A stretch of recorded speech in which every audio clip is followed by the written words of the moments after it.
welcome to a special weekend edition of Amped Up. More specifically, a Sunday edition.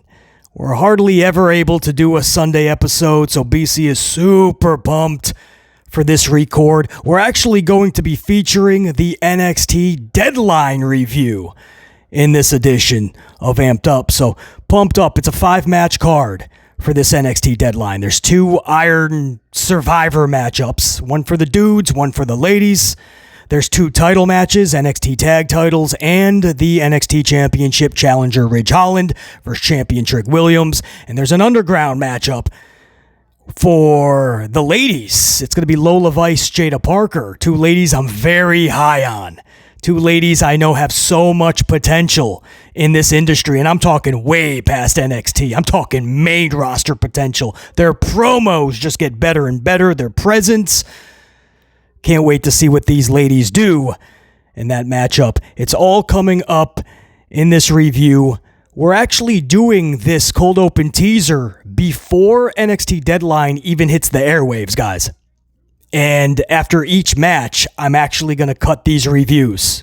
So there's going to be some edits, but that's because you guys are getting a raw reaction review after the matchup. So you guys will get this early Sunday morning after NXT Deadline. But just know this review of every match, it is raw. It is after every single match just finishes. BC's recording my reaction and review subsequently. So I'm pumped to do this. Like I said, we're not able to do Sunday uploads normally, but on top of that, we never do it in this format, where after every match, we're basically going live, hitting that record button, and we're doing the review. So I'm pumped up. It's a 5-match card.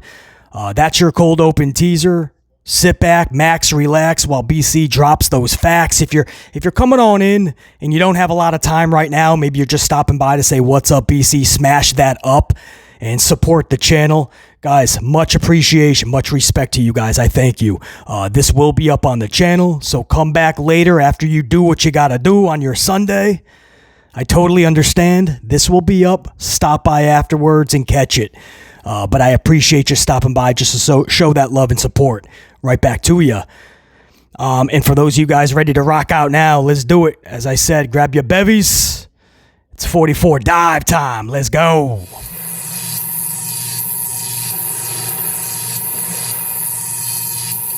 All right, guys. So the men's Iron Survivor Challenge match just finished with the wild card, the replacement for Eddie Thorpe, Oba Femi, winning this matchup with 3 falls. This was Javon Evans versus Wesley versus Nathan Frazer versus Ethan Page versus, again, the replacement for Eddie Thorpe, Oba Femi.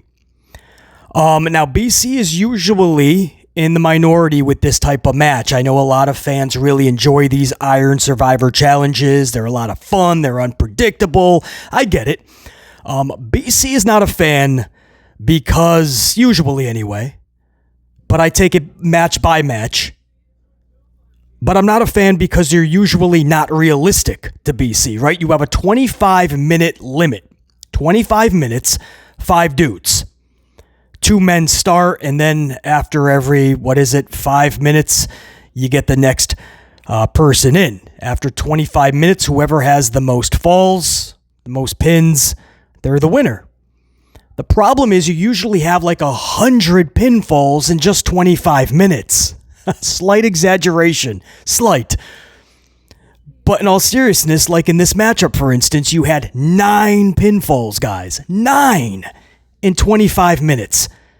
I mean, we've seen how many triple threats, fatal 4-ways, 5-ways, 6-pack challenges. You don't see 9 pinfalls in 25 minutes. But for some reason, because the whole gist, the whole gimmick to this match is score as many pinfalls. So, but if it's that easy, wouldn't you be seeing quick pinfalls all the time? One-on-one matchups, triple threats, whatever. Tag team. I mean, if it's that easy, 9 pinfalls, guys, in 25 minutes. Listen, I'm trying not to nitpick here, but it's too gimmicky for me if you're literally going to have 9 pinfalls. And that's what you had. When this was all said and done, Wes Lee had 1 pinfall. Javon Evans had 2 pinfalls. Ethan Page, 2 pinfalls. Nathan Frazer, 1 pinfall. And Oba Femi, 3 pinfalls. Do your Steiner math. That is indeed 9 pinfalls. So that's all. It was okay for what it was. I can't sit here and say that this match captivated me. There was a lot of action. Usually when you put 5 dudes in there, they're going to, of that caliber anyway, that talent level, yeah, there's action. Would I go back and ever watch this matchup again? Most likely not. But if you're big fans of these individuals, 1 or 2 bare minimum, you probably enjoyed it to another level. I'm not a huge fan of any of these dudes other than probably Ethan Page. You know, a big supporter of Page. The other 4, I hope the best for them. I hope that I can, gravitate toward more of what they're doing. I hope they can become, I don't know if they're ever going to be larger than life, but I hope they can jump off the TV screen a little bit more. But for what it was, not bad. The highlights for me was easily Ethan Page being locked in the pod with Oba Femi. It's like 2 inmates, right? You got the inmate that just came to prison. He goes to his cell and he finds out, that's the cellmate. I'm hoping I get along with this dude. But it's Oba, and Oba's not looking to get along with you. So it was just, I just couldn't help but think that's just the wrong cellmate, the wrong cell that Ethan wanted to wander into. So that was kind of the highlight, Oba using the pod to his advantage. Other than that, all right. You know what I mean? Oba Femi still there's a lot that Oba still has to show me to really jump on board. They're booking him strong. That's the good news. For me, and I understand this is a hot take, but for me, there's still a lot of work to be done to make BC go, oh, it's Oba. But I understand he's already got a good base going. He's got good booking. So big night for Oba Femi. But that's the dude's Iron Survivor Challenge. I'm really glad that they did not put this in the main event, because to BC, this was not main event worthy.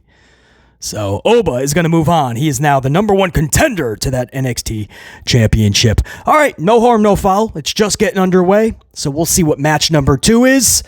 Through the magic of YouTube, the magic of editing, the review of match 2 will be now. All right, so match number 2 was actually the underground fight between Lola Vice and Jaida Parker. Lola Vice just literally put Jaida Parker to sleep for the W. A big W for Lola. It was wild to see Jaida in that position because Jaida is such a badass, like legit, much like Lola. So I'm pretty sure if either one of these ladies was in that position to finish this fight, absolutely passed out, put to sleep, I probably would have thought it was wild, and I absolutely did when I saw Jaida in that position. I have no problem with this finish at all because Lola, to me, had to win this. This is literally her background. Before pro wrestling, before NXT, that was her livelihood, right? These type of fights. This is her background, her situation, her circumstance. It was hers to win. I just don't feel right her losing this matchup, and I also feel that Jaida can bounce back from this loss much faster, much easier than Lola would have, for many reasons. So, yeah, Lola brought the fight. Jaida brought the fire back. It was good. I was expecting a little bit more. I think they could have gone even bigger, right? Some bigger spots planned, even though this is a pretty straight up situation, right? Just a fight.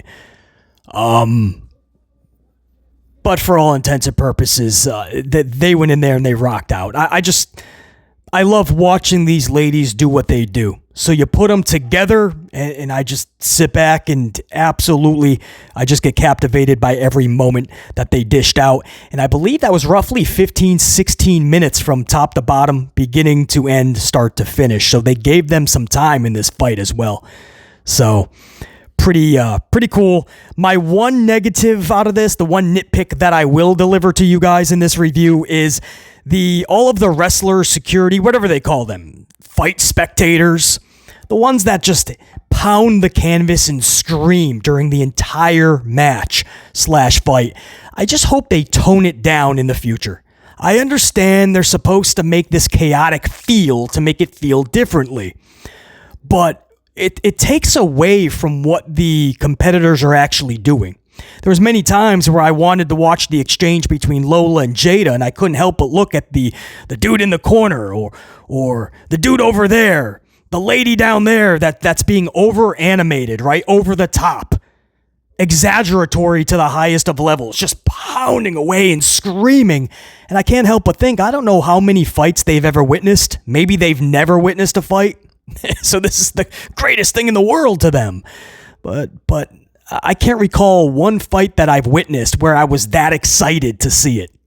It's just not realistic. So I think that's 2 matchups in a row on this NXT Deadline where the biggest negative is just the realism in it.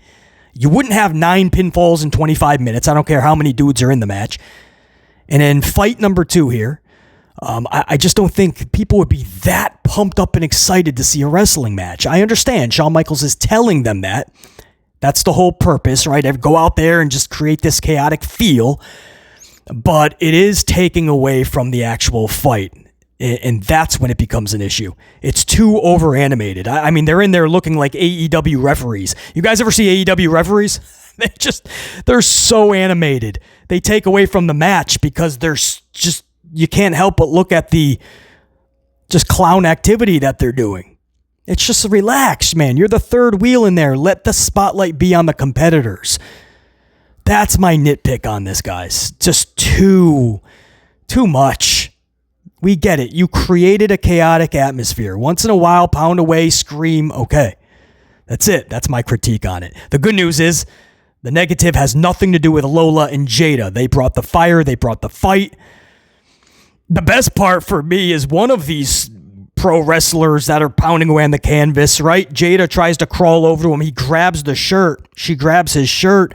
And Lola comes over and just stomps this dude in his mug, dude. Just kicks him in his face square. Legit. Stiff. And then goes, stupid. I loved it, man. Lola had the moment of the night. But a big W for Lola. Literally put Jaida to sleep. That was absolutely wild. And again, they gave him, I believe, 15 to 16 minutes. I have here that it was a 7:49 start. I had it roughly at about 8:05, the finish. So that's wild. That's 15 to 16 minutes. It didn't feel like that. So I will double check that as well. We'll put an asterisk on that for now. But if that does hold up, pretty cool, 15, 16 minutes to have these two ladies fight. So one of the ones I was looking forward to the most on this card. Did it deliver? If I had to rate it, I would say 7 out of 10.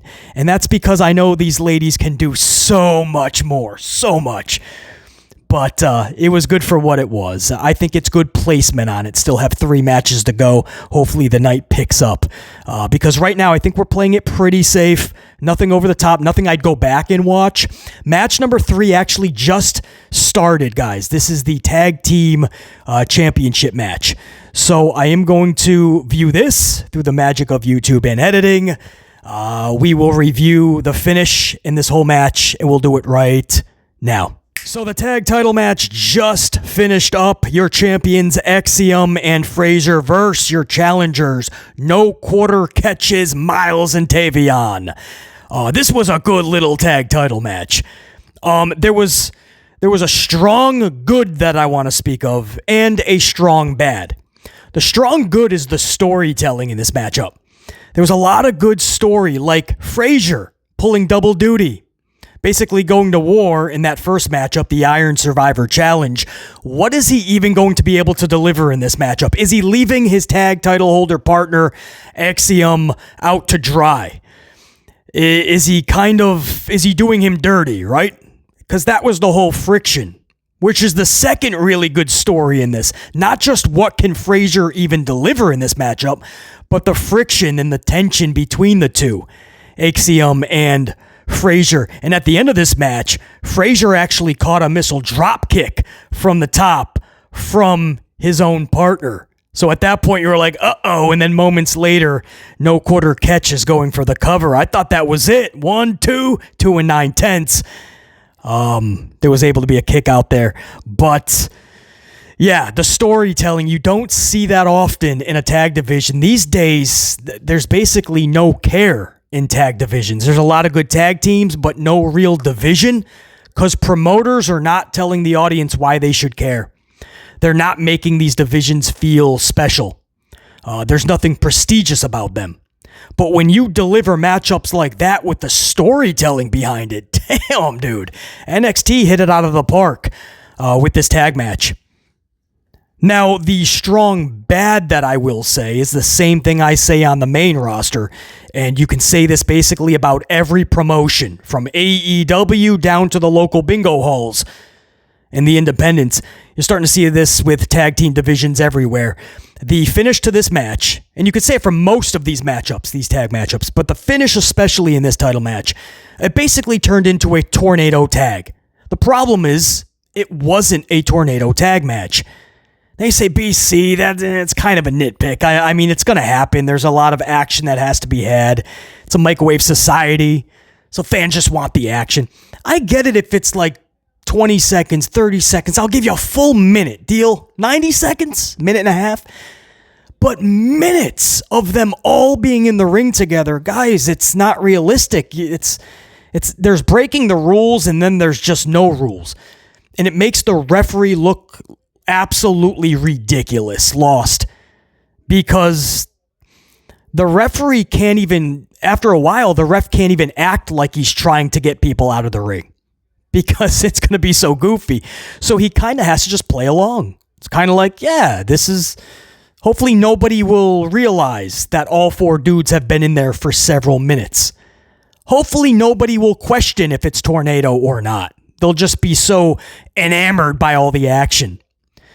But for people that are old school like BC, we like traditional tag team matchups, man. There's times where everybody will get involved. I get it. Times where the heel will get in there and break up a count. I get it. But man, this was a tornado tag for a lot of this. And it just makes everything just look silly. No more than the referee himself, who just not only looks like he has no control whatsoever, but after a while it looks like he doesn't even care to get the legal men out. And it was just hilarious after several minutes of the finish being tornado tag. At the very end, Axiom just kind of gets out, holds the rope for the tag. And I'm like, now he wants to follow the rules? It was funny, man. I just wish it was... I just wish it's not just NXT. It's every company I'm seeing this. It's just everyone thinks that just as long as you go out there and just do nonstop action, fans will be satisfied. And the live crowd, maybe they will be, right? Because they're live and they're seeing all this ping pong action and there's four dudes wrestling at once. But it's no longer a tag match at that point. So it might seem like a nitpick, but it's a very huge critique because I hope the pro wrestling world in totality kind of takes notice. Let's calm it down a little bit. If you want all four dudes in there at once, either make it a tornado tag, make a fatal four-way. There's ways you can do that. That's my nitpick, guys. Other than that, I feel like this matchup was kind of slept on by the majority of the audience tuning in tonight. That's probably the match where they're like, all right, that's a decent little fifth match. Maybe I'll tune in for. But they delivered. The story behind it was really good. The execution, everything was really well done. If you're wondering about the finish, I'm not too hot on the finish. Axiom is able to pull off the W for his team, but he did it with a roll-up. I can't stand when matches end in a roll-up. If it's once in a while, cool, but because so many matchups end with a fruit roll-up these days, I don't feel like that's creative. So with all of that, and then at the very end, it's just Axiom rolling up, no quarter catch. Could we have done better on that? Yes. But story progression-wise, you can't ask for more. So for a match that was supposed to be the sleeper match in this card, that delivered big time. I feel like that set a nice tone for the last two matchups here. I hope these two matchups can carry that momentum. I think we're going to do Ridge Holland Challenger versus champion Trick Williams right now. They're going to save the ladies' Iron Survivor Challenge for the main event. And I feel that's fitting because the women kind of hold NXT together. They're like the glue. The new NXT, when you think of it, you really do think about the ladies. So it's fitting that they're going to get the main event spot. Bold choice by Michaels, and I'm down with it. So we're going to get Ridge Holland and Trick Williams through the magic of YouTube and the magic of editing. Snap my fingers and we'll get to the review of this match. So Trick Williams just defeated Ridge Holland via trick shot pinfall to retain that NXT championship. I do feel that was the right call. You can't go from Trick Williams to Ethan Page, back to Trick Williams to Ridge Holland, all in such a short amount of time. Not saying title reigns need to be a year, 2, 3 years in length, but that's way too many championship changes in a short amount of time. This was a big matchup and a big W for Trick, given the story that they were telling. And you look at Ridge Holland, there's the old saying that BC always uses, right? Sometimes there's victory in defeat. Look at Ridge Holland, man, just to be in this matchup. This could have easily been placed in the main event. I do believe the ladies should be there, but you could have easily, Shawn Michaels could have put this there. You look at where Ridge Holland was just a year ago, guys, and look at how far he has come. I understand he had to take several steps back meaning all the way back to NXT, but that was the right call. He had to fine-tune some stuff. There was something off, and the Big E injury really kind of illuminated the fact that there just has to be a reset. And I'm glad that WWE did that, right? Ridge Holland, it was only going to benefit from that. And in turn, WWE would. And thankfully, through some good booking and Ridge continuing to improve, you get Ridge Holland like we're seeing today. That's pretty cool. You know, a lot of these individuals, they go to NXT and it doesn't make a damn worth of a difference. Apollo, Baron Corbin, so many of them have went back because the main roster, they just couldn't cut it. And they go back to NXT, and it ain't much better. It's the old Home Alone, right? Home Alone 2, when Kevin McAllister gets into the cab, the New York City cab, and the cab driver turns around, it ain't much better in here, kid. It's the same thing. It ain't much better over here in NXT. If the personality isn't connecting with the fans, if we can't provide the right booking, if you're just not improving.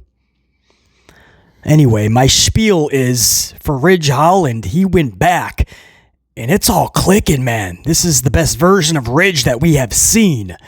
So this defeat, I really don't feel like a lot of people are probably going to think, oh man, it was all for nothing. Now you're just going to get the same Ridge. Why should we believe in him anymore? Well, if booking serves him right, just wait.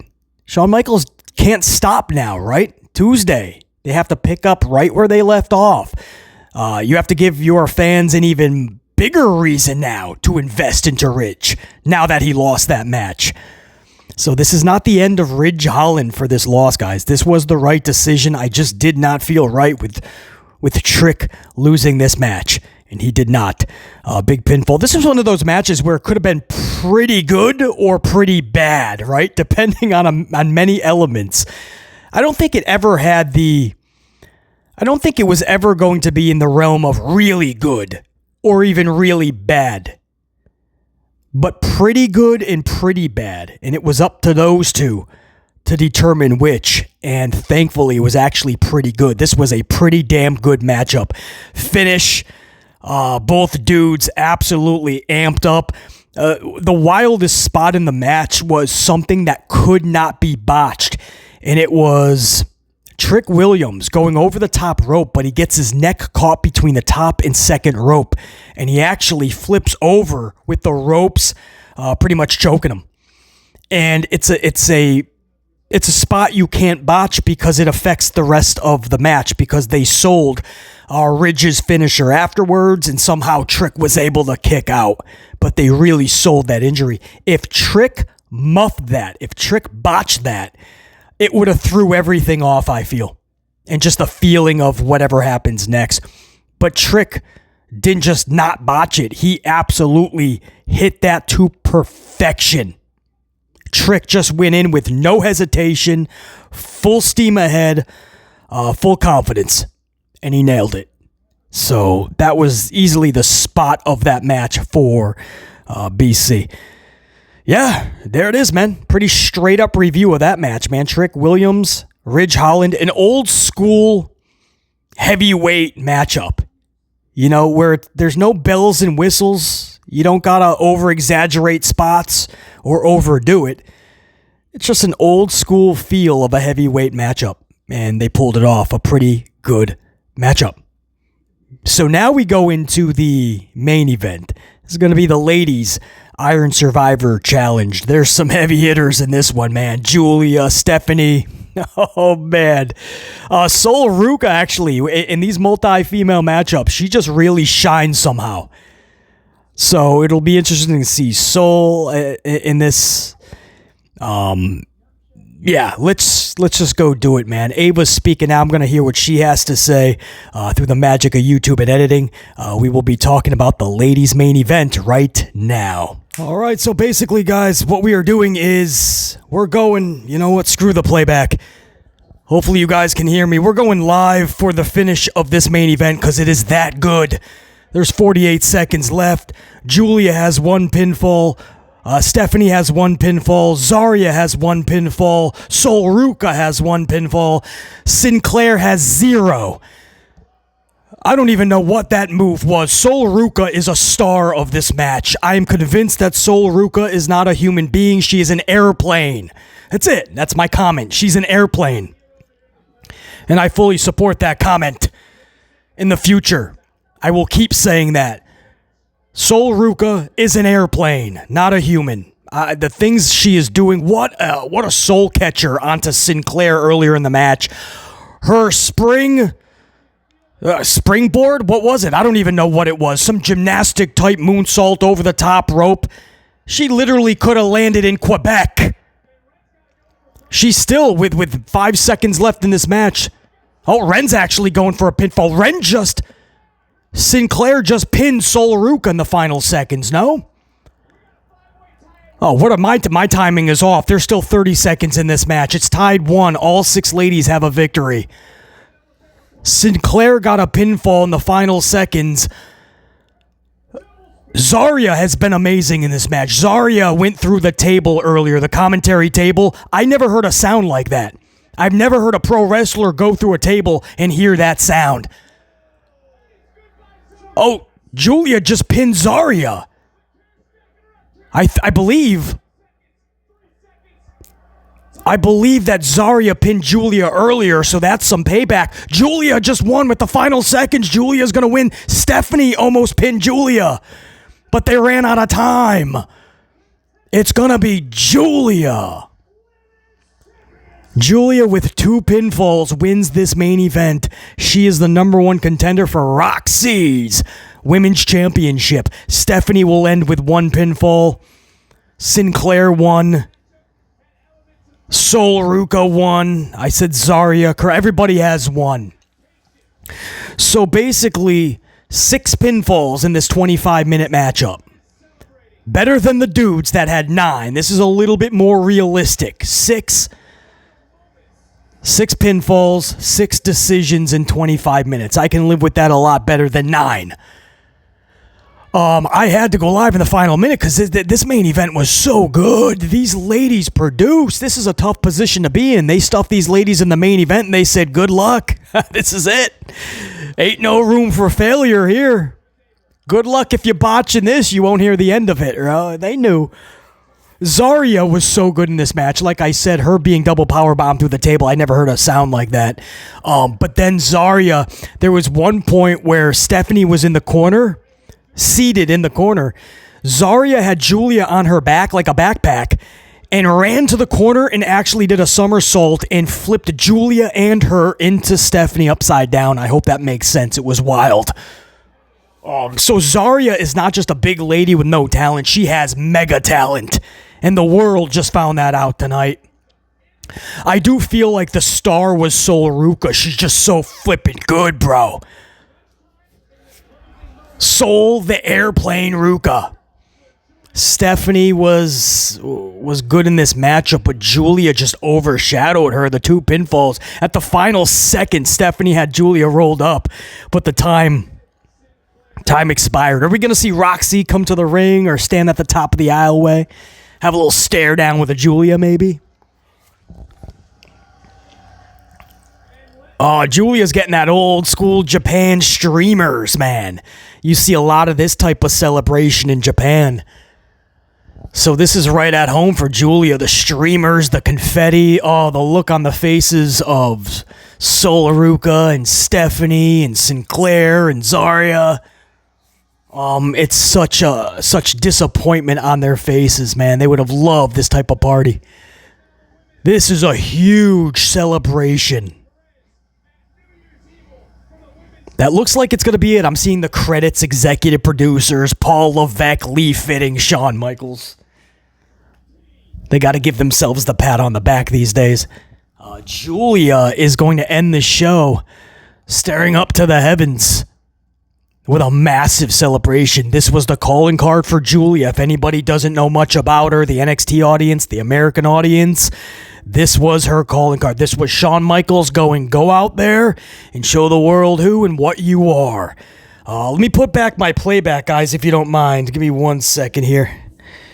Hopefully you guys were hearing me the whole time, man. The main event was so good, I took out both earbuds. I took out my playback. I didn't even care, bro.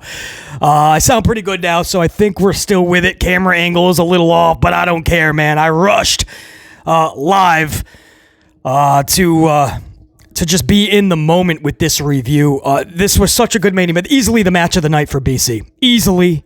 It was the right call. It's always cool to see the right call being made, you know. Some matches are in the main event and they just shouldn't have been. Some matches were earlier on in the card and they should have been the main event. But they nailed it on this one, and I knew they would. These ladies are just consummate professionals. There was some wild cards for BC like Sinclair and Zaria. I haven't seen enough of them. Can they handle a main event like this? Answer is yes. Zaria and Sinclair rocked it. Stephanie and Giulia doing what Stephanie and Giulia do, knocking it out of the park nonstop. And Sol Ruca. I told you guys before this match, too, setting it up. Right beforehand, tail end of the Trick Williams and Holland review. And as I said, we were heading into this matchup. And I told you guys, Sol Ruca, she usually really stands out. She's such a highlight reel with these type of multi-women matches. And once again, man, an absolute airplane. Now, when I told you guys, too, that last edit, when I said Ava's talking now, so I'm going to listen in, and we will review this main event next.